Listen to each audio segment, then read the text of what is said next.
Bienvenue dans une nouvelle vidéo. Aujourd'hui, c'est la troisième présentation des livrets MotoGP 2023.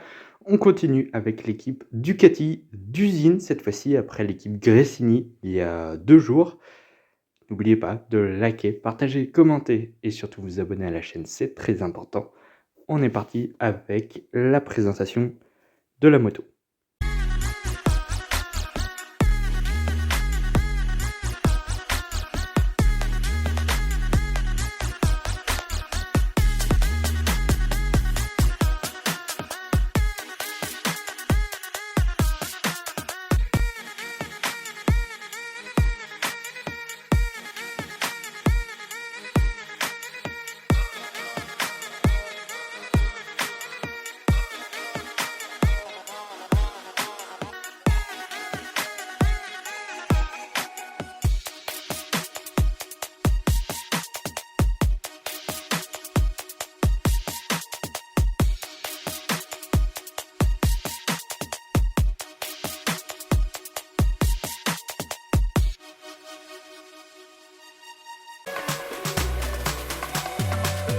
Et bien là voilà, cette Ducati Desmosedici GP23 pour cette saison, celle de Francesco Bagnaia et de Enea Bastianini.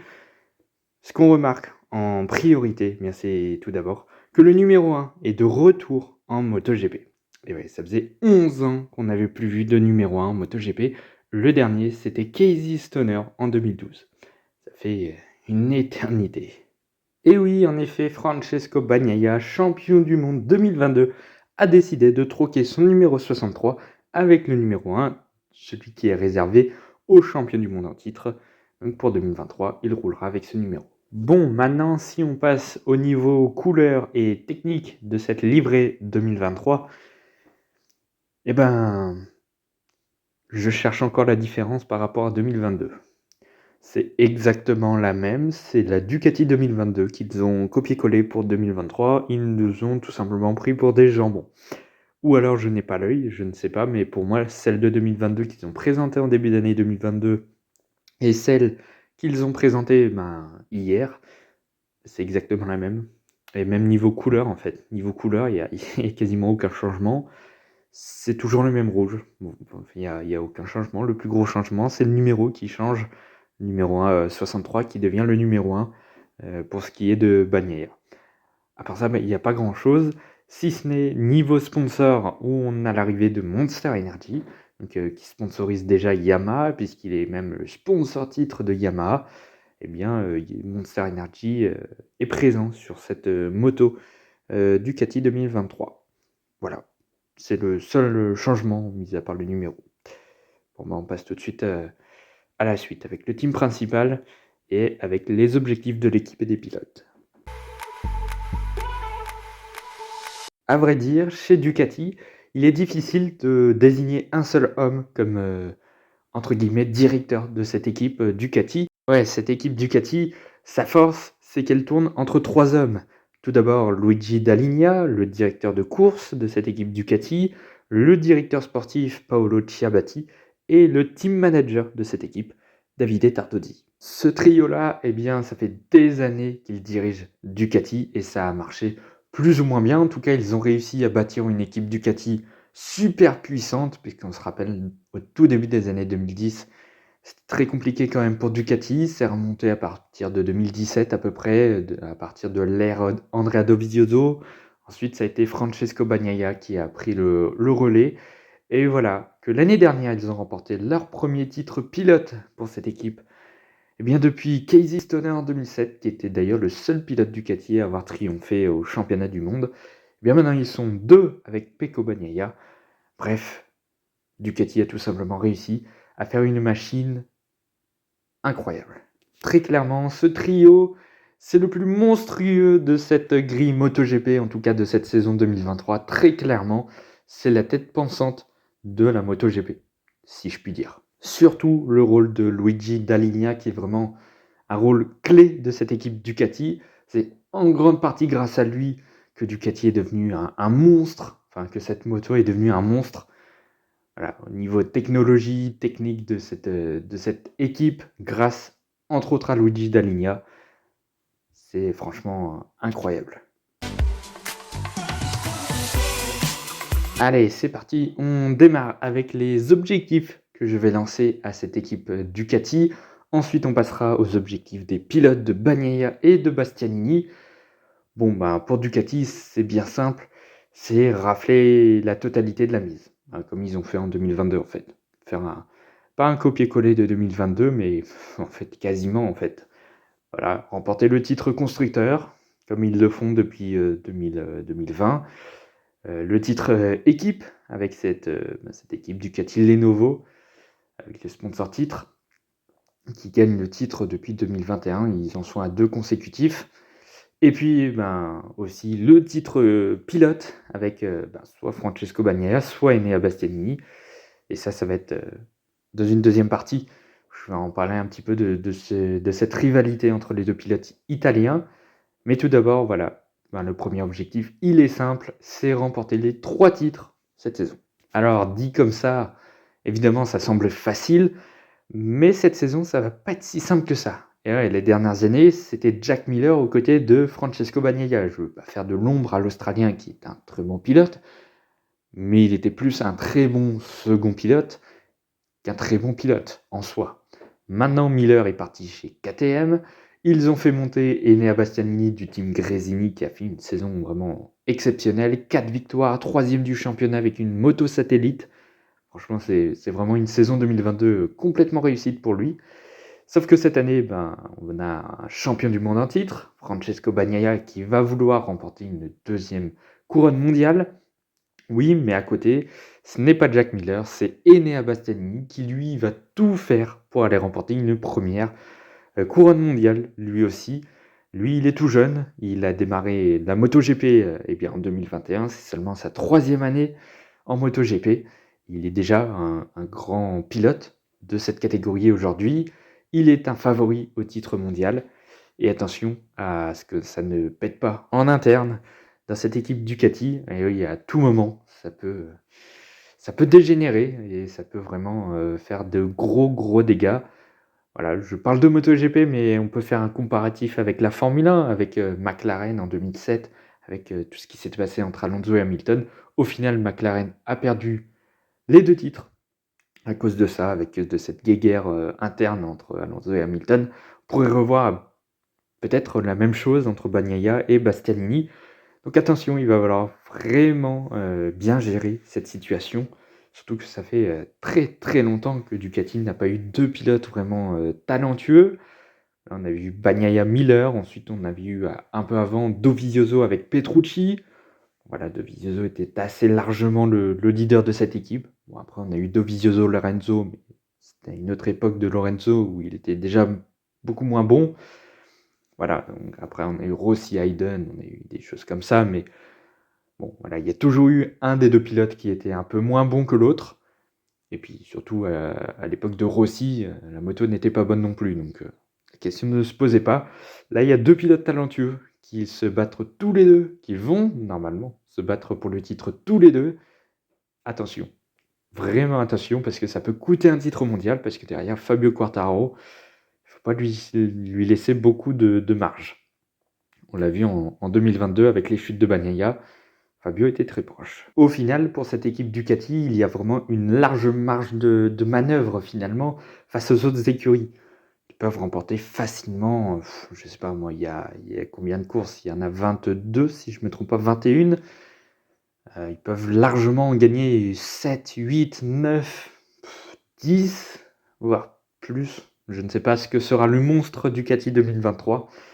Ça peut faire très mal, donc même il n'y a même pas un quota de victoire, franchement, on s'en fiche. Même, bon, c'est sûr, s'il gagne 1 ou 2 victoires, là, ça va commencer à être très faible. Ça ne jouera pas le titre, tout d'abord.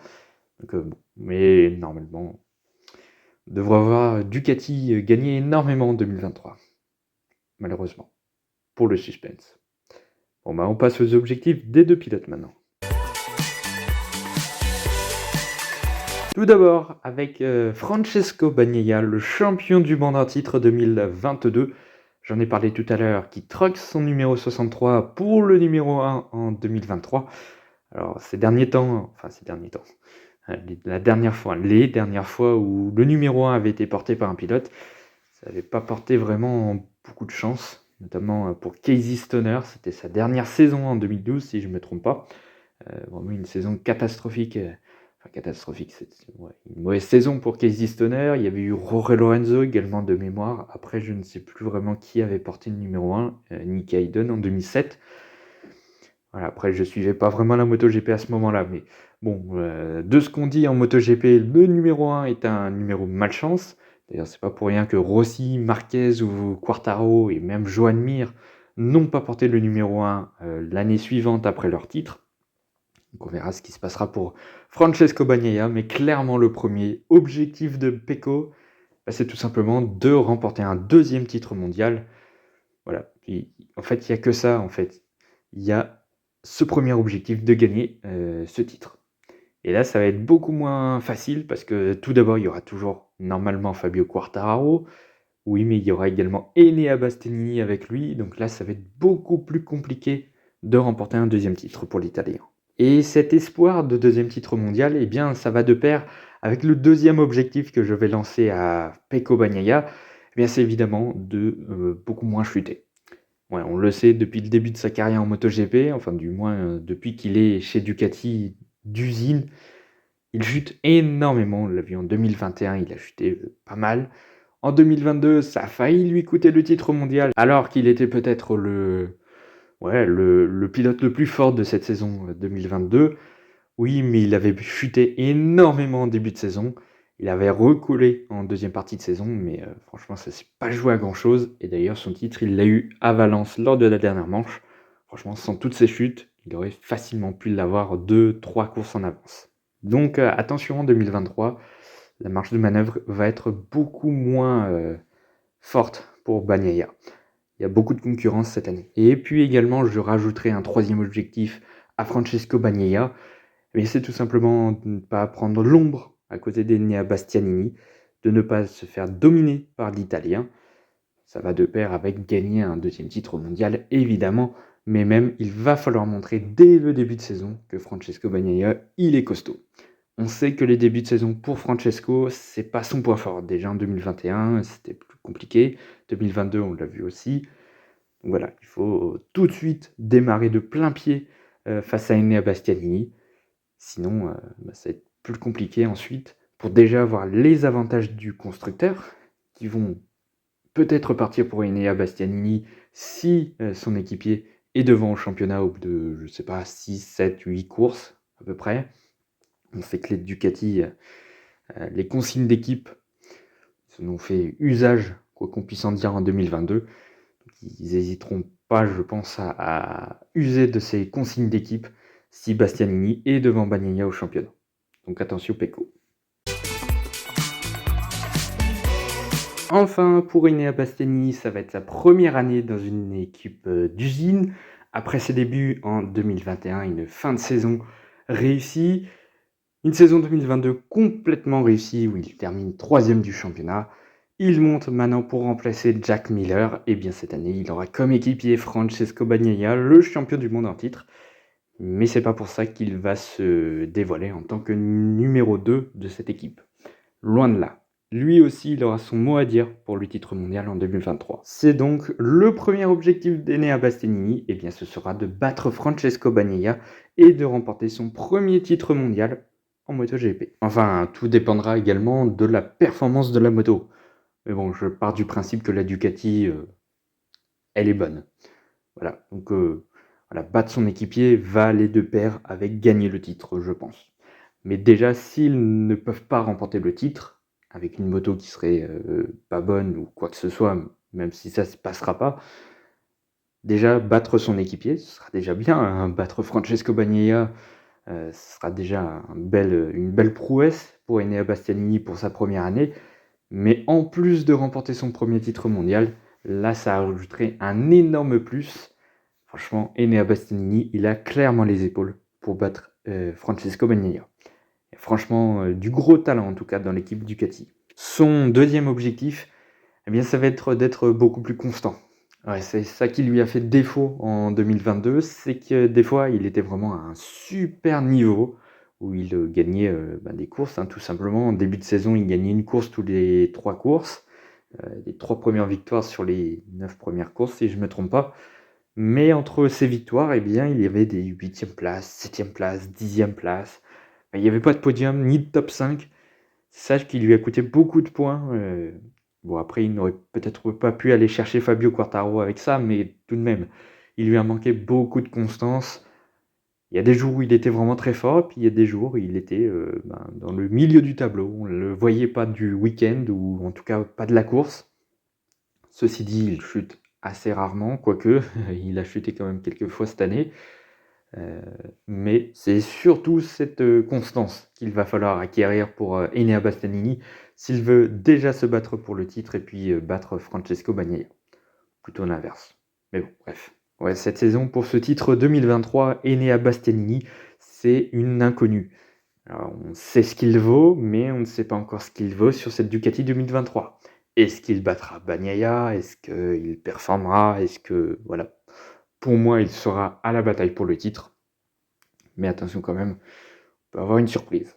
Mais normalement, Bastianini va tenir vraiment la dragée haute à Francesco Bagnaia. Ça va être très difficile de tenir ce duo chez Ducati. Bonne chance. Ça y est, on en a terminé avec le dévoilement de cette Ducati 2023. N'oubliez pas de liker, partager, commenter et surtout vous abonner à la chaîne, c'est très important.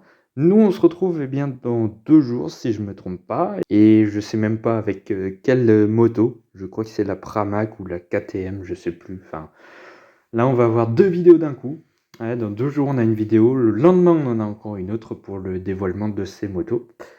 Après, on aura une petite pause de près d'1 mois avant le dévoilement de la Honda. Bon.